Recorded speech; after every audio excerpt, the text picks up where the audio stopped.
দেশের স্বার্থে সাকিব মাশরাফিকে ফেরাতে পারে বিএনপি।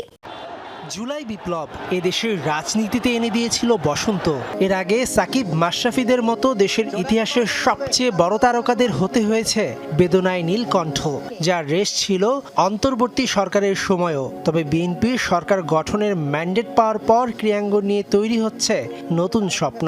নতুন বাংলাদেশ বিনির্মাণে প্রয়োজনে সাকিব মাশরাফিকে ফেরাতে চায় বিএনপি। ডেফিনেটলি চেষ্টা থাকবে দেশের উন্নয়নের জন্য, দেশের ভালোর জন্য যেখানে যা করা দরকার সেটা আমরা করব।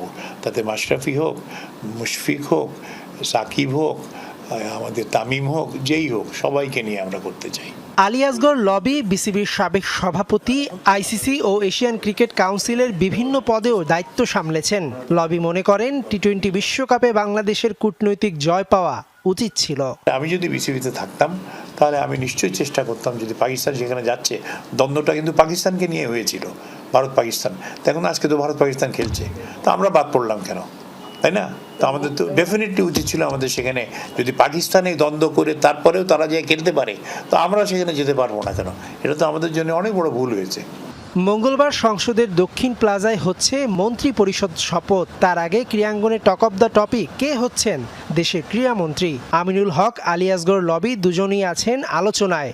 দল ভালো মনে করলে দায়িত্ব নিতে আপত্তি নেই বলছেন এই অভিজ্ঞ ক্রীড়া সংগঠক। আমি যেখানেই আমাকে দেবে, আমাদের চেয়ারম্যান সাহেব উনি দলের প্রধান, উনি প্রধানমন্ত্রী হবেন ইনশাল্লাহ মঙ্গলবারে।